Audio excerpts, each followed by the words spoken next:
the most important adventure bikes of 2020 are the Honda CRF1100L Africa Twin and the Triumph Tiger 900 Rally Pro.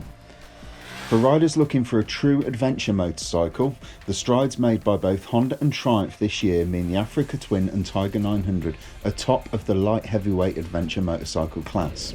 They sit somewhere between the true middleweights of the sector, think bikes like the Yamaha Tenere 700, and the heavyweights like the KTM 1290 Super Adventure. The Honda and the Triumph both offer on-road capability and off-road prowess in equal measure.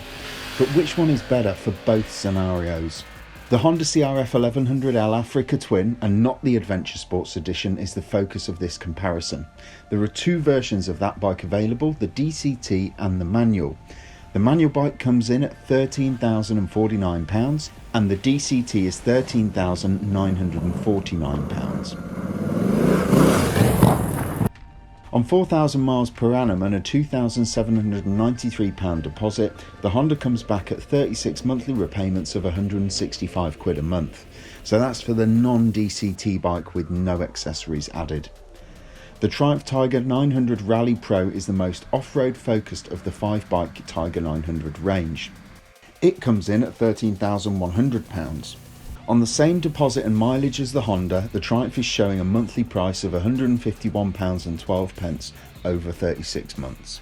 Both bikes feature heavily revised engines for 2020, with Honda going for a capacity and power increase and Triumph opting for the innovative T-plane crank design in a quest for a more rugged engine character. First off, let's look at the Honda and its new 1100cc parallel twin-cylinder unit. Producing 101 horsepower and 77 foot-pounds of torque, the Africa Twin is a fairly easygoing and dependable unit. It only really becomes boisterous if you give it a serious poke with a stick. It's almost typically Honda in its delivery, offering a wide spread of easy-to-access torque throughout the rev range. It's backed up by a silky smooth ride-by-wire throttle that makes riding around town or B-roads a doddle. On the motorway, it's smooth and well-mannered and will cruise at 70 mph with the engine spinning at under 4,000 rpm. At this time, it will be delivering between 60 and 70 miles per gallon and is totally vibration-free. Once you hit the dirt though, and get the bike set into a more off-road inclined riding mode, the 270-degree crank of the Africa Twin really comes into its own, pulsing more like a V-twin and giving the rear tyre some time to find some grip in the mud. I'd liken riding the Africa Twin off-road to hooning around on a dirty grey enduro machine.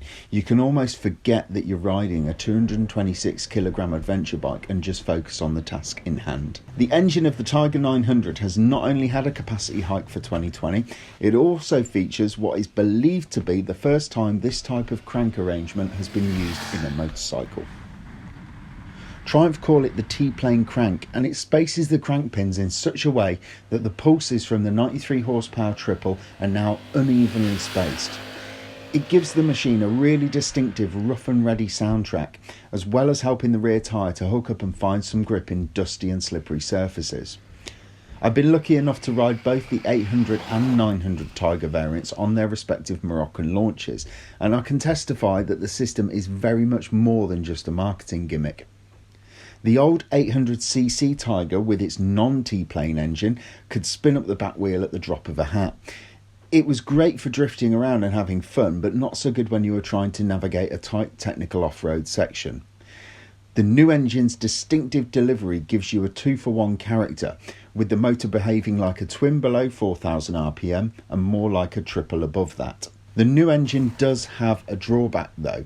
It is a little bit vibey at motorway speeds, with a thrumming that runs through the engine's frame and foot pegs. It's not massively bad, especially when compared to other adventure motorcycles, but comparing it to the buttery smoothness of the 800cc Tiger, it does feel a bit more rugged. As with the pricing and engines of both these bikes, they're equally well matched on the electronics front, with each of them having a full suite of on and off-road inclined goodies to play with. Both bikes also feature class-leading TFT screens, with Honda's touchscreen device and the Triumph's very large, very clear and very easy to read bonded TFT. Beyond the headline-grabbing tech, both bikes feature IMU-controlled traction control and ABS, customizable riding modes, including a dedicated off-road mode. I could go on at length about the pros and cons of each bike's system, both on and off-road, but they're both so advanced and so well set up, it's actually really hard to pick between the two. Both will flatter a less experienced rider, allowing them to get away with things they've probably never done on a motorcycle before. They also offer enough adaptation through the electronics for more experienced riders to tailor the experience exactly how they like it. If anything would sway me one way or the other on this, it'd be that the Triumph system has a much easier to use interface, while the Africa Twin's left-hand switch cube is, well, it's a bit of a mess. You can use the touchscreen TFT on the Honda, but doing that on the fly is distracting, and it means you have to take one of your hands off the handlebars. The Triumph system, though, is a simple 5-direction joystick that controls everything from the riding modes to cancelling warning messages on the dash. It's much cleaner, simpler, and in my mind, it's a better solution to the problem.